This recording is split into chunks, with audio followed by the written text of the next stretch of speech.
What's going on, guys? Welcome to Victims and Villains. If you guys are new to this channel, we discuss mental health through pop culture, and we introduce you to a couple flicks along the way. My name's Captain Nostalgia, and today we're going to consecrate ourselves because we're talking about consecration. So I may or may not have a soft spot in my horror heart for nunsploitation films. Maybe just a little bit. Also, being a Christian, I'm really excited to talk about this movie because let's jump into this. First off, I just want to say that the look of this film is absolutely simply stunning. Like, I think the cinematography in this movie just looks absolutely breathtaking, and some of the scenery too. Like, most of the majority of this takes place in a monastery off of like the shores of Scotland, and it's so beautiful. There's a point in the movie where like the camera like has this like panning shot, and you're just kind of seeing like the greenery of Scotland and like a cliff that oversees just this gorgeous waterfront. And in the midst of this like horror movie, I'm just like, man, Scotland is so beautiful. And I think ultimately, like, the cinematography of that matched with some of the scenery in this is just, if you walk away with nothing else from this movie, you walk away hating this movie, you can at least say it looks beautiful. And I think there's going to be a lot of people that walk away underwhelmed by this movie. But as I've established on this channel, I have some spicy hot takes, and I didn't necessarily mind this movie. I think a portion of it is because you have the main character that is exploring religious trauma, and I found that absolutely, utterly fascinating that here you have an atheist character as your main protagonist in this religious horror.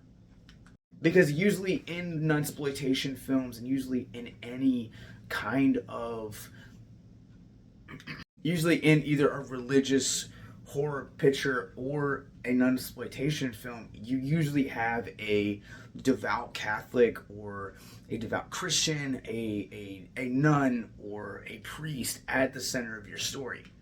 What I found so fascinating about this film is that in the center of it you have a atheist, when traditionally this is a subgenre that's not technically explored all of that much. And B, when it is, it's always told from a religious perspective. It's never from the atheist looking into the religious perspective. I think as a whole, using that kind of angle really allows this not only to stand out within the subgenre, but allows it to feel refreshing. And I will also say that even with this angle, it still does present some plot holes that you could just kind of walk away with saying, I feel like they tried too hard to like force 2 and 2 to go together, and I'm just not really buying that. The first 2/3 of this film are a pretty traditional, pretty standard murder mystery. Brother dies, sister wants answers, and is not finding them to be coherent, and so what you end up finding is you end up kind of going down this rabbit hole. And what I liked about this is that it allowed the horror to be kind of sprinkled in there and allowed the mystery to deepen and offer some twists and turns you really didn't see expecting. But the flip side of that is that in creating those twists and turns, the writers kind of wrote themselves into a corner, and the ending of this movie really it's a bad ending. Like, I'll be honest, I have a love-hate relationship with the ending of this movie. There's essentially 2 vastly different endings of this movie. Yes, it's one of those kind of movies, the false ending trope. God help me. This movie is not only harkening on one of my biggest pet peeves in cinema with the multiple ending, but on top of that, it's offering up something that is very ambiguous until it's not. I think in the act of sacrificing your ambiguity, you're creating plot holes, and they're pretty noticeable. Throughout the course of this movie, there are essentially the main plot line that's running, and then you have these like flashbacks, and the flashbacks they're fine. I think they do create a lot of good twists and turns. There are random flashbacks that literally have no tie to anything until it does magically. Yeah, like I said, I have a love-hate relationship with the way this movie ends.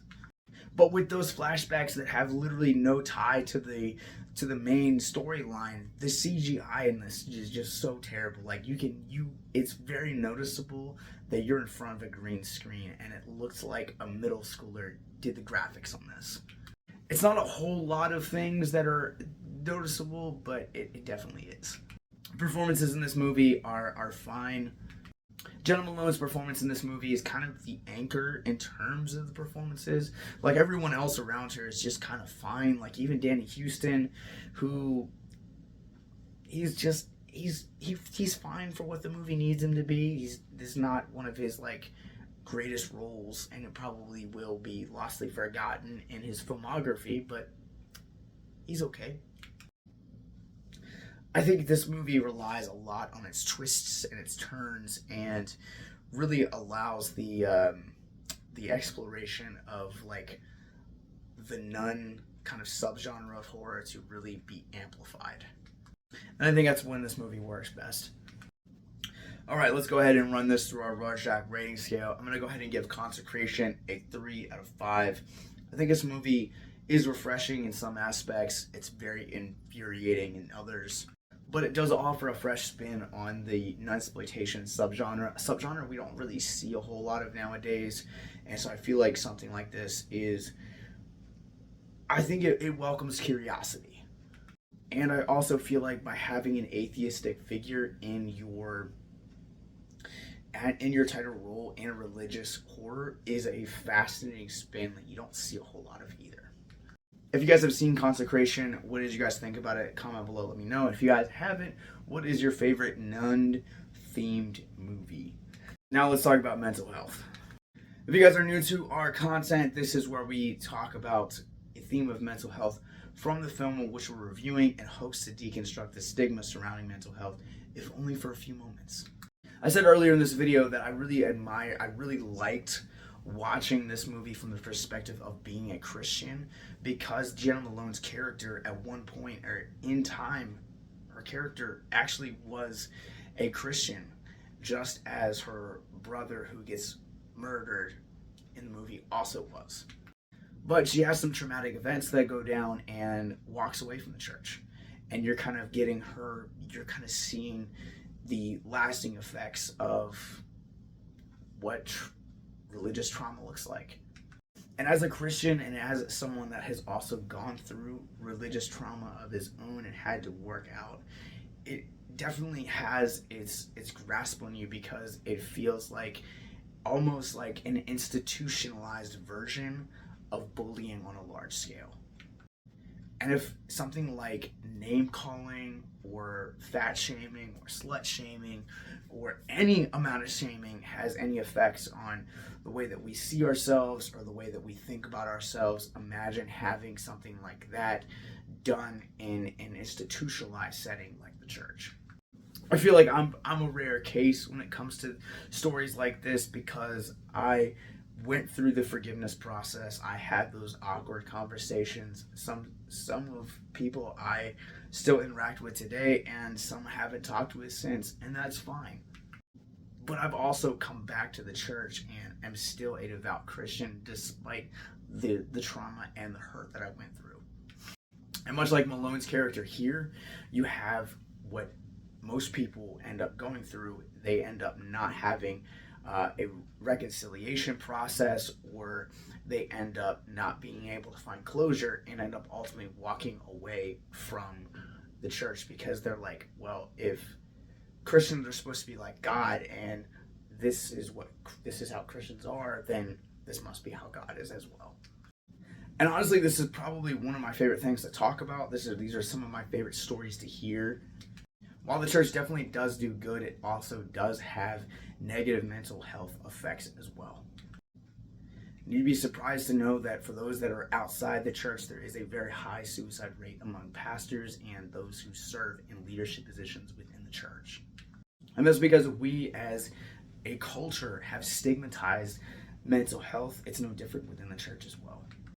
And so we don't know how to act. And so I want to step back, and from anyone that has ever been hurt by the church, I just want to apologize across the board. I'm sorry for every ounce of pain, every ounce of bullying, every ounce of depression, every ounce of trauma that you might have experienced at those who call themselves Christians. Religious trauma is a very real thing, and church hurt is a very deep-rooted thing that can sprout up roots and vegetation within your own mental health. I've seen that from people that once were in the church and now are no longer in the church and are incredibly grumpy at the church. I really hope that in terms of this video, whether you're in the church or you're out of the church, I hope you understand my heart is to highlight this and encourage conversations to begin to happen, whether that is forgiveness among parties that have hurt one another or therapy that needs to be had, because church hurt and religious trauma are very real things, and they can have very deep-rooted issues. And what I think this movie showcases really well is that it can last deeply into adulthood, and something that happens as a child can follow us into adulthood if it's not taken care of. I feel like what I'm trying to say is, if anything that I've talked about in the last minute or two has resonated with you, please click the links in the show notes below, whether it is DMing us on any social platform or checking out our mental health resource library to talk more and to heal through this process. Because there is hope, and I feel like I'm living proof of that hope, that you can be burned and hurt by a institution like the church and walk away and not have bitterness or pain. I hope that encourages you. I hope it does. I always feel like this is a touchy subject to talk about, so if you guys, I would love to do an actual podcast on this, but we might have something planned in the near future that may or may not be addressing this exact subject. Anyways, Consecration is now playing in theaters from IFC and Shudder, and it will be available for streaming later this year on Shudder. Make sure that you guys click the show notes below and follow us on all of our podcasts, across all the feeds that we have. Follow us on all of our social media, and most importantly, hit that subscribe button below and that bell icon so you never miss a hope-filled moment. Have a great night.